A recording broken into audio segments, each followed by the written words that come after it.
Wait, আপনি কি দেবদখম যাওয়ার প্ল্যানিং করছেন? আপনার কি ইচ্ছা আছে আপনি দেবদখম যাবেন এবং একটা পুরো প্ল্যানিং করে ফেলছেন যে কেমনে কীভাবে যাচ্ছেন? যদি আপনি শুক্র শনিবার প্ল্যানিং করে থাকেন, অবশ্যই আপনি এই ভিডিওটি সম্পূর্ণ দেখবেন এবং এই ভিডিও দেখার পর ডিসাইড করবেন যে আপনাকে এই উইকেন্ডে অথবা এই ফেব্রুয়ারি মাসে কি আপনার যাওয়া উচিত কিনা।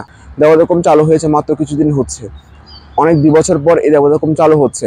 সো মানুষের প্রচুর ভিড়, এবং যদি আপনি এই ভিড়টাকে অ্যাভয়েড করতে চান এবং প্রকৃতির মধ্যে যেতে চান, তাহলে অবশ্যই সম্পূর্ণ ভিডিওটুকু দেখবেন। Let's start it.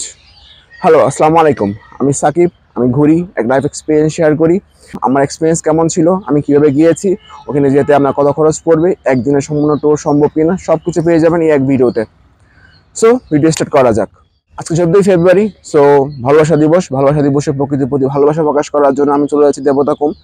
দেবদখম হচ্ছে বান্দরবনের একটা প্লেস, যেখানে বর্তমান সময়ে খুবই ভাইরাল একটা জায়গা, এবং মানুষ যখনই বান্দরবনের কথা মাথায় আনছে দেবদখম যাচ্ছে। যেহেতু আমি চাকরি করি, সো মাইন্ড ফ্রেশনেস আনার জন্য চলো যাই বান্দরবন থেকে ঘুরে আসি। বান্দরবন দেবদখম সবাই যাচ্ছে, রিসেন্টলি ওপেন হয়েছে, তো সেখানে যাওয়ার জন্য প্রস্তুতি নিচ্ছি। ছিলাম এর মধ্যে আমাদের ইমরান ভাইয়ের কথা মনে পড়লো। ইমরান ভাই হচ্ছে সুপার ট্রাভেল লাভার এবং প্রকৃতিপ্রেমী, এবং পাহাড়ের মধ্যে উনি পড়ে থাকে। সো আমরা যাচ্ছি চট্টগ্রাম থেকে। যারা ঢাকা থেকে আসতে চান তারা সরাসরি বান্দরবনে গাড়ি চলে আসতে পারেন। বাট আমি যেহেতু চট্টগ্রাম থেকে যাচ্ছি, চট্টগ্রামের যে বাসগুলো আছে ওটা 2টা বাস ছাড়ে, একটা হচ্ছে পূরবী আর একটা হচ্ছে পূর্বানী। সো পূর্বানীর যে বাসগুলো ছাড়ে একদম সকাল সকাল, সেটা হচ্ছে সকাল 6:30 প্রথম বাস। ট্রাই করবেন প্রথম বাসটা ধরার জন্য, পারলে এর আগের দিন চলে যাবেন বান্দরবন, রাতে স্টে করেন, এটা আরও ভালো। যদি আপনি শুক্র শনিবার ট্রিপ প্ল্যান করেন, ট্রাই করবেন অবশ্যই যেন যত আর্লি পারা যায় সকাল সকাল চলে যাওয়ার জন্য প্রথম বাসে, অথবা আগের দিন রাতে, বৃহস্পতিবার রাতে যদি আপনি বান্দরবন অথবা আশেপাশে স্টে করতে পারেন তাহলে সেটা আপনার জন্য ভালো হয়। বাস টার্মিনাল থেকে আপনি পাবেন বাস বান্দরবনের জন্য পূরবী অথবা পূর্বানী। সো আমি চলে গেলাম বাস স্টেশনে গিয়ে ওখানে 6:30 টিকিটটা কাটলাম, পূরবী থেকে টিকিটটা কাটলাম। তো কাটার পর আমাদের বাস 6:30 ছাড়বে। আরেকটা জিনিস, বান্দরবন যখন যাবেন অবশ্যই আপনার আইডি কার্ডের ফটোকপি নিয়ে যাবেন, অ্যাটলিস্ট 2 কপি নিয়ে যাবেন, কারণ ওখানে বান্দরবন ঢোকার সময় মেঘলাতে আপনার আইডি কার্ড আছে কিনা ওগুলো চেক করবে। আর যারা বিদেশ থেকে আসতেছেন বা যাদের ডুয়াল সিটিজেনশিপ আছে তারাও কিন্তু আগে থেকে পারমিশন নিয়ে যেতে হবে, আদারওয়াইজ আপনাদের জন্য টাফ হয়ে যাবে। তো বান্দরবন বাস স্টেশনে এসে আমরা গেলাম ট্রাফিক মোড়ে, এবং ট্রাফিক মোড়ে গিয়ে ওখানে একটা হোটেল ছিল, এবং ওই হোটেলের মধ্যে আমরা ভাত খেয়ে নিলাম। সো ভাতের মধ্যে তেমন স্পেশালি ছিল না, এটা ছিল একটা বাজেট ফ্রেন্ডলি টোর, ওই জন্য আমরা ট্রাই করেছি যাতে একটু হালকা খাওয়া যায় বা বাজেট ফ্রেন্ডলির মধ্যে বাঙালি খাবারটা খাওয়া যায়। সো আমাদের ছিল ডিম, ডাল এবং হচ্ছে আলু ভর্তা দিয়ে ভাত খেলাম। তো ভাত খাওয়ার পর ট্রাফিক মোড়ে আসলাম। ট্রাফিক মোড় থেকে আপনাকে যেতে হবে রাজার মাঠ। সো আমি চাইলে বান্দরবান বাস স্টেশন থেকে সরাসরি রাজার মাঠ যেতে পারেন, অথবা ট্রাফিক মোড়ে এসে যেতে পারেন। সো রাজার মাঠে হচ্ছে মতো মেইন জায়গা যেখান থেকে আমি দেবদখমের উদ্দেশ্যে যাব। সো দেবদখমে যাওয়ার জন্য রোড ম্যাপ যেটা হচ্ছে সেটা হচ্ছে আপনাকে প্রথমে বান্দরবান আসতে হবে, সেখান থেকে রাজার মাঠে যেতে হবে। রাজার মাঠ থেকে কিছু গাড়ি ছাড়ে, আপনি যদি জিপ রিজার্ভ করতে পারেন কোনো সমস্যা নাই, যদি আমরা কম হন সেক্ষেত্রে কোনো সমস্যা নেই। ছোটো গ্রুপ হলে, আমরা 2 জনের গ্রুপ ছিলাম, সো ওই জন্য আমাদের দরকার ছিল ছোটো একটা গাড়ি যেখানে লোকালে আমরা যেতে পারি। সো আমরা চেষ্টা করেছি লোকালে যাওয়ার জন্য। সো লোকালে আমি যখন যাচ্ছি তখন কিছু গাড়ি ছিল, মোটর ভেহিকলস যেগুলো ছিল আসলে তেলের গাড়ি, সিএনজি হতে পারে, কিছু 5 জনের কিছু গাড়ি আছে, ওগুলোতে আপনি চলে যেতে পারেন। সো ওগুলোতে আমরা উঠলাম, এবং জনপতি রোয়াংছড়ি যাওয়ার জন্য আমরা ভাড়া পড়বে 100 টাকা। সো আমরা 2 জন ছিলাম, তো ওখানে আরেকটা গ্রুপ ছিল 2 জনের, যারা ঢাকা থেকে এসেছিল, তারাও কিন্তু দেবদখমই যাচ্ছে। সো আমরা 2 জনে একসাথে মার্চ হয়ে গেলাম। সো গ্রুপ যত বড় হবে আপনি অনেক বেশি ইজি হয়, অনেক বেশি সিকিউরিটি থাকে। নর্মালি এই বান্দরবান এলাকাটা অনেক বেশি সিকিউর, কারণ হচ্ছে আর্মি এখানে কন্ট্রোল নিয়ে নিয়েছে, ওই জন্যই মূলত ওখানে আমাদেরকে যেতে দেওয়া হচ্ছে দেবদখম। সো আমি যখন রোয়াংছড়ি যাব, সো গাড়িতে উঠেছি। তো রোয়াংছড়ি যাওয়ার জন্য জনপতি ভাড়া 100 টাকা। আমরা যাবো কচ্ছপতলি। সো কচ্ছপতলি থেকে মূলত মূল ট্রেকিংটা শুরু হয়। তো রোয়াংছড়ি থেকে কচ্ছপতলি যে ভাড়াটা সেটা হচ্ছে ভাড়া হচ্ছে 70 টাকা। বান্দরবান থেকে রোয়াংছড়ির দূরত্ব হচ্ছে 18 কিলোমিটার, এবং রোয়াংছড়ি থেকে কচ্ছপতলির দূরত্ব হচ্ছে 7 কিলোমিটার। সো আমি যদি চাইলে রিজার্ভও যেতে পারেন, সরাসরি বান্দরবনের যে রাজার মাঠ সেখান থেকে চাইলে সরাসরি আপনি কচ্ছপতলি যেতে পারেন, সেক্ষেত্রে আপনার ভাড়া পড়তে পারে 800-900 টাকার মতো। আমি চাইলে ভেঙে না গিয়ে রিজার্ভ করে যেতে পারেন। ওখানে গিয়ে দেখলাম যে মানুষের ঢল, মানে এত বড় মানুষ ঢাকা থেকে এসেছে, সাথে চট্টগ্রামের মানুষ, আশেপাশে লোকাল মানুষ ওখানে এসেছে। সো ওখানে গিয়ে রিয়েলি আমরা শকড। সো তারপর আমাদের সাহস ছিল এবং আমাদের মন মানসিকতা ছিল, যেটা আমাদের অত এসেছি অবশ্যই যাব। মানুষ হয়েছে তো কি হয়েছে, আমরা নতুন একটা এক্সপিরিয়েন্স করবো, নতুন একটা অ্যাডভেঞ্চার করবো। সো দ্যাটস আমাদের প্ল্যান। কতদূর যখন আপনি আসবেন ওখানে অবশ্যই আপনাকে গাইড নিতে হবে, গাইড ছাড়া আপনাকে অ্যালাউ করবে না। সো ওখানে কিছু অফিসিয়ালস গাইড থাকে, অফিসিয়াল গাইডগুলো আপনাকে পার পার্সন পার গ্রুপ আপনাকে 1000 টাকা থেকে 1500 টাকা পর্যন্ত আমাদের থেকে নেবে। বাট এত বেশি গ্রুপ ওখানে চলে এসেছে, ট্রাভেল গ্রুপ, সো আমরা আসলে পারিনি। আমরা যেটা করেছি যে একজন লোকালকে নিয়ে নিয়েছি, কারণ অফিসিয়াল গাইড শেষ হয়ে গিয়েছিল। সেই লোকাল গাইড আমরা হায়ার করেছি এবং তাকে আমরা 1000 টাকা দিয়েছিলাম এবং তার নাম ছিল শুভ্র এবং সে ছিল লোকাল, সে অফিসিয়াল গাইড ছিল না। যদি আপনি চান অফিসিয়াল গাইড নিয়ে যেতে পারেন, যখন অফিসিয়াল গাইড শেষ হয়েছে তখন আনঅফিসিয়াল গাইড নিয়ে আমরা যেতে হবে আর কি, গাইড ছাড়া যেতেই পারবেন না। সো ওখানে যাওয়ার পর যেটা করতে হয় যে ওখানে একটা ফর্ম থাকে, আপনার ফর্মে প্রতিটা গ্রুপের প্রতিটা মেম্বারের নাম আপনার লিখতে হবে, নাম, মোবাইল নাম্বার, প্যারেন্টসদের নাম, দেন হচ্ছে আপনার ঠিকানা, সব লিখতে হবে এখানে। ডিটেল ফর্ম আপনাকে জমা দিতে হবে এবং এই ফর্মটা নেওয়ার জন্য আপনাকে 50 টাকা পে করতে হবে এবং এই ফর্মটার সম্পূর্ণ দায়িত্ব হচ্ছে আপনার এখন গাইডের। সো গাইড যখন আপনি হায়ার করবেন সে আপনার সব কিছু রেডি করে দিবে, সাথে আপনার আইডি কার্ডের 2 কপি করে ফটোকপি লাগবে। আর প্রতি গ্রুপে একটা ফর্ম কিনতে হবে 50 টাকা করে, দেন ওগুলো সব সাবমিট করতে হবে আপনার আইডি কার্ড সহ। আপনাকে সাবমিট করার সময় 60 টাকা পে করতে হবে। আর যেটা করতে হবে যে আর্মি ক্যাম্পে যেতে হবে, আর্মি ক্যাম্পে গিয়ে সব সাবমিট হবে, আপনার নাম লেখা হবে, ফোন নাম্বার লেখা হবে, সব কিছু লেখা হবে। লেখার পরে দেন আপনি চলে যাবেন আপনার ট্রেকিংয়ের উদ্দেশ্যে। সো আমরা আমাদের ট্রেকিং শুরু করবো। তখন আমাদের বাসটা ছিল দুপুর 12টা, দুপুর 12টার মতো বেজে গিয়েছিল। আমরা যখন রোয়াংছড়ি থেকে কচরতলি আসছি, মিনস বান্দরবন থেকে যখন কচরতলি আসছি, তখন আমাদের গড়িতে প্রায় 11টা আপ ছিল। তো সব কমপ্লিট করতে করতে আমাদের 12টা বেজে গিয়েছিল। সো আমরা শুরু করছি 12টা আপ। সো আমরা আমাদের ট্রেকিং শুরু করলাম। প্রথমে ট্রেকিং নিয়ে বলি, এই ট্রেকিংটা সবার জন্য সেফ। এই ট্রেকিংটা এত বেশি টাফ না। আপনি যদি আধা ঘন্টা 1 ঘন্টার মতো হাঁটেন তাহলে আপনি আপনার গন্তব্যে পৌঁছে যাবেন। এবং হচ্ছে যে ট্রেকিংয়ে কি পরে যাব, এখানে আমরা শু পরে যেয়েন না। শু পরে গেলে বা কোনো প্রকার ক্যাশ যদি পরে যান সেক্ষেত্রে আপনার জন্য টাফ হয়ে যাবে, কারণ এখানে জিরিপথ দিয়ে আমরা যাবো। তো জিরিপথ যেতে হলে আপনার স্যান্ডেল টাইপের কিছু পরে যাবেন বা বেল্টওয়ালা কিছু স্যান্ডেল আছে ওগুলো পরে যাবেন। আর যে সকল জুতার মধ্যে গ্রিপ ভালো পাওয়া যায়, একটু দামি হোক, ওগুলো নিয়ে যাবেন, আদারওয়াইজ আপনার জন্য টাফ হয়ে যাবে। ট্রেকিং শুরু করলাম। ট্রেকিং যখন যাচ্ছিলাম পাহাড়ের মধ্য দিয়ে যাচ্ছিলাম, জিরিপথ দিয়ে যাচ্ছিলাম। ওনার পাশে প্রকৃতি ছিল, অনেক ভালো লাগছিল। অনেকদিন পর একটা ন্যাচারাল পরিবেশে আসলাম। সো জিরিপথও ছিল, সো ঝিরির দৌড়ে হাঁটতেছিলাম, পরিষ্কার পানি, পায়ে পানি লাগছিল। সো খুবই একটা ভালো একটা ফিলিং আসতেছিল। সো আমরা গেলাম, যেতে যেতে ওখানে একটা পাড়া পড়বে, যখন আপনি পাড়াটায় আসবেন সেটার নাম হচ্ছে শিলবান্দা পাড়া। তো শিলবান্দা পাড়াটা একদম পাড়ার মতো পাবেন না, ওটা একটু মডার্নাইজড হয়ে গিয়েছে। ওখানে হয়তো মানুষ স্টে করতেছে, ওই জন্য একটা কমার্শিয়ালাইজড মডার্ন হয়ে গিয়েছে, পরিষ্কার ছিল আশপাশ।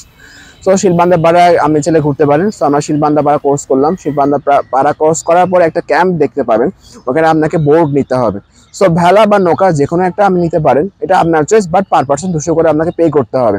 এই কাজটা সম্পূর্ণ আপনাদের গাইড করে দিবে। সো আমাদের শুভ্র সব কিছু করে দিয়েছিল। সো আমরা বোটের টিকিটটাও নিয়ে নিলাম। ওখানে গিয়ে বোটের টিকিট নেওয়ার পর আপনাকে আরও কিছুক্ষণ হাঁটতে হবে, হাঁটার পরে চলে আসবে আপনার final destination Debotakhum. So literally আমরা ওখানে গিয়ে আরো বেশি মানে ডিসহার্টেন হয়ে গেছে, আরো বেশি মন খারাপ হয়ে গেছে যে ওখানে এত বেশি মানুষ, প্রায় 100টার উপরে গ্রুপ ছিল এবং প্রতিটা গ্রুপে প্লাস মাইনাস 50+ ছিল। সো এতগুলো গ্রুপ এবং প্রতি গ্রুপে চিন্তা করেন যে আমি অ্যাভারেজে 10 জন করে যদি ধরি, সো এতগুলো মানুষ ওখানে গিয়েছে। যতটুকু না তার ক্যাপাসিটি আছে তার চেয়ে কিন্তু বেশি মানুষ ওখানে চলে গিয়েছে। সো আমি একটু নৌকার টিকিটের কথা একটু বলি। সো নৌকার টিকিটে আপনাকে একটা সিরিয়াল দেওয়া হবে, ওই সিরিয়াল অনুসারে আপনাকে মূলত দেবতাকুমে ঢুকতে দেওয়া হবে বা দেবতাকুমে আপনি এক্সপ্লোর করতে পারবেন ভেলা নিয়ে। সো দেবতাকুম যাওয়ার জন্য আপনাকে একটা সিঁড়ি পার হতে হবে, ওই সিঁড়িটা আমরা নৌকা দিয়ে পার হতে হবে। ওখানে আমাকে লাইন ধরতে হয়েছে। দেন ওখানে যাওয়ার পর আমি দেবতাকুমে পাড়ে এসে ওখানে গিয়ে আপনি দেন আপনার মতো করে এক্সপ্লোর করবেন। ওখানে কিন্তু একটা সিরিয়াল আছে, তার মানে আপনাকে 2বার সিরিয়ালে দাঁড়াতে হবে। একটা আমরা যখন পৌঁছাই তখন আমাদের সিরিয়াল ছিল 80 নাম্বার এবং আমরা যখন ওখানে গিয়ে ইনকোয়ারি করলাম যে 50 মাত্র চলছে, মানে আমার সিরিয়াল 80 নাম্বার, আমার পিছনে আরো আছে 100 নাম্বার পর্যন্ত সিরিয়াল 100+। সো মানে আমার পিছনে আরো 20 জন, আমার আগে আরো 30 জন, মানে এতগুলো মানুষ ওখানে চলে গিয়েছে। সো যখন দেবতাকুম পৌঁছায় তখন গড়িতে বাজে 1:30টা, মানে চিন্তা করতে পারেন যে কি পরিমাণ সময় আমাদের চলে গিয়েছে। সো 1:30 বাজে পৌঁছালাম, গড়িতে আস্তে আস্তে সময় যাচ্ছে কিন্তু লাইন কমছে না, আরো মানুষ আরো গ্রুপ আসতেছিল। সো একটু ডিসহার্টেন হয়ে গেল। আমাদের যে দাদা ছিল শুভ্র, সে কিন্তু আমাদেরকে সাহস দিচ্ছিল, সে বলছিল না আমরা পারবো, একটু ধৈর্য ধরেন। ইভেন দেখা গিয়েছে যে অধৈর্য হয়ে বা যেহেতু সন্ধ্যা হয়ে যাবে, বিকাল হয়ে যাবে, সন্ধ্যার আগে আমাদের পৌঁছাতে হবে, বিকালের মধ্যে পৌঁছাতে হবে। সো অনেক গ্রুপ চলে গিয়েছিল, জাস্ট দেবতাকুম যে যাবে ওর আগ থেকে তারা ফিরে গিয়েছে। নৌকাটা পার হয়ে দেন আপনাকে দেবতাকুম যেতে হবে। ওখানে গিয়ে আপনি বাকি এক্সপ্লোরটুকু করবেন, ছবিগুলো দেখবেন, তুলবেন, যেগুলো আমরা ফেসবুকে দেখি, বিভিন্ন জায়গায় দেখি, ওই ছবিগুলো মূলত ওখানকার ছবিগুলো। সো আমরা ওয়েট করতেছি, আমাদের সেই লাস্ট উইকে আসবে না, ওয়েট করতে করতে আমরা শেষ। দেন একটা সময় মনে হলো যে না, আমাদের আর একটু ওয়েট করা উচিত। সো আমরা প্ল্যান নিলাম, ঠিক আছে আমরা যদি 3টার মধ্যে আমরা দেবতাকুমে যেতে পারি, দেবতাকুম ঢুকতে পারি, ভেলার মাধ্যমে নৌকার মাধ্যমে দেবতাকুম ঢুকতে পারি, তার মানে আমরা একটু ওখানে ট্রাই করবো। সো দেখা গেছে 2:30 থেকে 3টার মধ্যে আমরা দেবতাকুমের যে পার্টটা আছে ওখানে পৌঁছে গিয়েছি। দেবতাকুম গেলাম, ওখানে একটা পাহাড় আছে, ওখানে গিয়ে আবার আমাদের লাইন দিতে হয়েছে। সো ওখানে গিয়ে যখন আমি দেখলাম যে দেবতাকুমের ওই পাহাড়টাতে এত পরিমাণ মানুষ ছিল যে খুবই বাজে একটা অবস্থা ছিল, যে ওখানে এত পরিমাণ মানুষ, লঞ্চ গার্ড মনে হচ্ছিল অনেক ক্ষেত্রে, যে ঈদের পরে মানুষ যায় না বাড়িতে, মানুষ এত বেশি ভিড় থাকে, ওই পরিমাণ ভিড়টুকু ওখানে ছিল। সো আমরা একটু ডিসহার্টেন হয়ে গেছিলাম, আমরা দুজনে একটু ডিসহার্টেন হয়ে গেছিলাম। ওখানে যেটা প্রবলেম ছিল যে ওখানে ভেলা বা নৌকার পরিমাণটা অনেক কম ছিল, অত বেশি ভেলা ছিল না, নৌকা ছিল না, 4টা মতো নৌকা ছিল যেটা দিয়ে আপনাকে দেবতাকুম যেতে হবে। দেন ওখান থেকে আপনি আমার দেবতাকুমে যে এক্সপ্লোর বা ছবি তোলা বা ঘোরা ওটা করতে পারবেন ওই কুমটাতে। কুম মানে হচ্ছে মনে একটা খাল, সো ওই খালের মধ্যে আমি ঘুরতে পারবেন। সো আমরা যখন ওই দেবতাকুমে পাড়ে গেলাম, সো আমরা ওখানে গিয়ে অনেক হতাশ হলাম, কারণ ওখানে এত বেশি লাইন ছিল যে আমরা পরে দিয়ে আমরা ডিসকাশন করলাম যে কি আমাদেরকে যাওয়া উচিত কিনা। সো আমাদের যে গাইড সে বলছিল দাদা ওয়েট করেন, হয়তো আমাদের চান্স আসতে পারে। বাট আমাদের সাথে যেটা হচ্ছিল যে আমাদের আর্লি পৌঁছাতে হতো, মানে ব্যাক করতে হতো বিকালের মধ্যে। সো আমরা বললাম যে ঠিক আছে 3টায় পৌঁছাইছি আমরা, তো আমরা 3:30টায় যদি পারি তো পারলাম, নাহলে আমরা 3:30টায় ব্যাক করবো, কারণ আমাকে ব্যাক করতে হলে আবার নৌকার সিরিয়ালে যেতে হবে। সো আমরা আধা ঘন্টা ঘুরলাম, একটু ছবি তুললাম, দেন আশপাশটা দেখলাম। তো আমরা যেটা করলাম যে যেহেতু 3:30 আমাদের ব্যাক করতে হবে, আমাদের সিরিয়াল তো আসবে না, কারণ সিরিয়াল ওয়েট করতে হলে 5টা বেজে যেতে পারে। সো আমরা কি করলাম, ব্যাক করলাম। সো আবার নৌকা সিরিয়াল দিলাম, দেন আবার ব্যাক করলাম।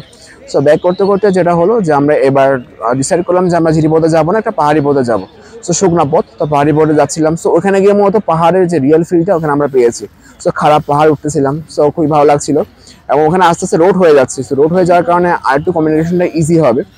সো যেটা আমার ফিলিং হলো যে দেবতাকুম এসেছি, এটা একটা ডে ট্যুর। আপনারা যারা প্ল্যানিং করছেন ডে ট্যুর, একদিনে যেয়ে চলে আসতে পারবেন এবং দেবতাকুম মাস্ট আমি যেতে পারবেন। সো আমরা সকালে গিয়েছি, 10টার মধ্যে বাসায় পৌঁছে গিয়েছিলাম। সো ওটা এত বেশি তাপ আপনার জন্য হবে না, আপনি দিনে গিয়ে দিনে চলে আসতে পারবেন, ওই জন্য অনেক বেশি মানুষ ছিল। দেবতাকুম যারা প্ল্যানিং করছেন তাদের কোন সময় যাওয়া উচিত, যেহেতু রিসেন্টলি দেবতাকুম খুলেছে। সো আমি যেটা মনে করি যে আপনারা যেটা যাবেন সেটা হচ্ছে ফেব্রুয়ারি মাসে যদি যেতে চান, তাহলে আপনি শুক্র শনিবারটাকে অ্যাভয়েড করবেন। ছুটি নিয়ে দরকার হলে আপনি আসেন, ওখানে মানুষ কম পাবেন। কারণ আমরা গিয়ে যেটা পেয়েছি সেটা হচ্ছে প্রচুর মানুষ, এত বেশি মানুষ ছিল, গাদাগাদি করেছিল। সামনে 21 ফেব্রুয়ারি আসছে, সো ওই সময় আরও বেশি মানুষ হবে। সো ওটা কি মেয়েদের জন্য সেফ কিনা, আমি ওখানে যেটা দেখেছি যে ফ্যামিলি সহ মানুষ ওখানে গিয়েছে, নারী পুরুষ সবাই গিয়েছে। ফ্রেন্ড সার্কেলের মধ্যে মেয়ে আছে, ছেলে আছে, দেন আবার ফ্যামিলি বাচ্চা কাচ্চারাও আছে, ছোটো ছোটো পিচ্ছিরাও আছে। সো ওরা সব ওখানে গিয়েছে, তার মানে ওটা মোটামুটি সেফ এবং আর্মিদের কন্ট্রোলে আছে। সো আপাতত যেহেতু আর্মিদের কন্ট্রোলে আছে, সেফ আছে, সো আপনি যেতে পারবেন। আর যদি আমাদের অন্য কিছু ডিটেলস জানা থাকে বা কোনো কিছু মিস করে যায়, অবশ্যই কমেন্ট বক্সে জানাবেন, আমি ট্রাই করবো সম্পূর্ণ কিছু আপনাকে জানানোর জন্য। আর যেটা হচ্ছে যে আমি এই ভিডিও যদি আপনার ভালো লেগে থাকে, অবশ্যই লাইক করবেন, অবশ্যই পেজটাকে ফলো করবেন, এবং আরও ভিডিও যাতে আমি সামনে দিতে পারি সেটা আমার জন্য মোটিভেশন হিসেবে কাজ করবে, যদি আমাদের ভালো লেগে থাকে। আর আমার চ্যানেল আছে, চ্যানেল অবশ্যই সাবস্ক্রাইব করবেন। আমার ফেসবুক পেজের নাম হচ্ছে the inside with Sakib, Instagram Facebook 2 জায়গায় আপনি আমাকে পাবেন। আর যেটা ইউটিউবে আছে সেখানে হচ্ছে সাইফুল ইসলাম সাকিব। সো ওটা দিয়ে যদি আপনি সার্চ করেন, অবশ্যই আপনি আমার ভিডিওগুলো পাবেন। ওখানে আমি অনেক ট্রাভেল ভিডিও করে রেখেছি। যদি ভালো লাগে অবশ্যই পেজটুকু করে আসবেন, চ্যানেলটা করে আসবেন, সাথে থাকবেন। ধন্যবাদ।